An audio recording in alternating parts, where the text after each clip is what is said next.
हिमाचल प्रदेश में कांग्रेस पार्टी की सरकार एक बार फिर स्थिर हो चुकी है और उस पर बातचीत करने के लिए हमारे साथ मौजूद हैं हिमाचल प्रदेश की 2 बार की पूर्व शिक्षा मंत्री आशा कुमारी जी। उनसे बातचीत भी करेंगे। मैम, सबसे पहले आपका स्वागत है।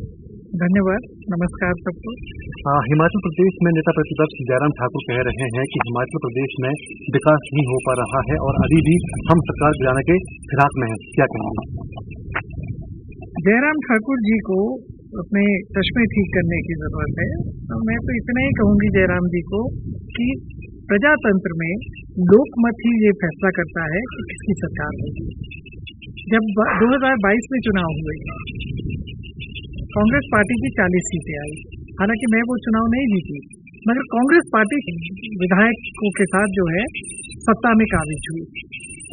इन्होंने धन बल का प्रयोग करके, षड्यंत्र रच के, जब राज्यसभा के चुनाव थे इन्होंने षड्यंत्र रच करके और 6 जो हमारी पार्टी के विधायक थे और 3 जो निर्दलीय थे उनको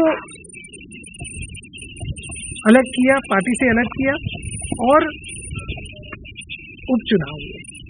9 उपचुनाव हुए पिछले कुछ महीनों में। 6 उपचुनाव हुए लोकसभा के चुनाव के साथ और 3 उपचुनाव अभी खत्म हुए हैं, जिसकी की गिनती 13 तारीख को हुई।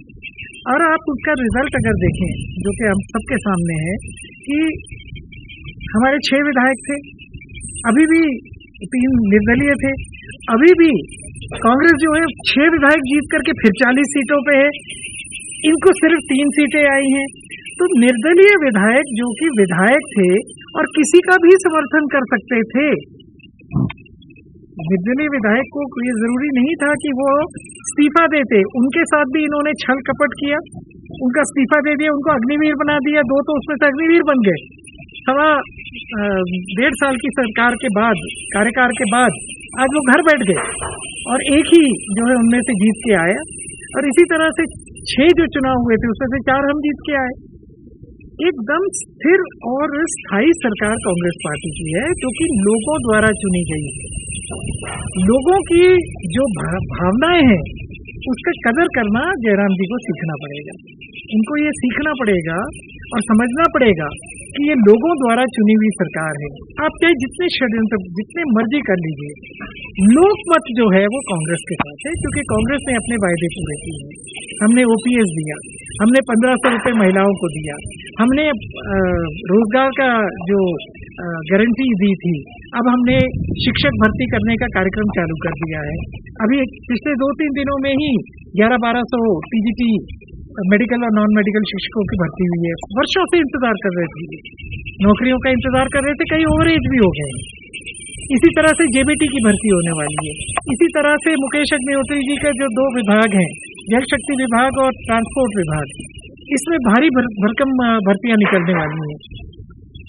चाहे वो पंप ऑपरेटर्स की हों, चाहे फिटर्स की हों, चाहे वो मल्टीटास्क वर्कर्स की हों, चाहे एचआरटीसी में ड्राइवर, कंडक्टर्स, सब हो रहा है। सिर्फ जयराम ठाकुर जी को गलत तरीके से धन बल का प्रयोग करके इस तरह की जो ये लोटस ऑपरेशन की बात करते हैं, मैं समझती हूँ कि ये इनकी एक मानसिकता को दर्शाता है और कुछ नहीं। हिमाचल प्रदेश की जनता पूरी तरह से कांग्रेस पार्टी की नीतियों के साथ खड़ी है।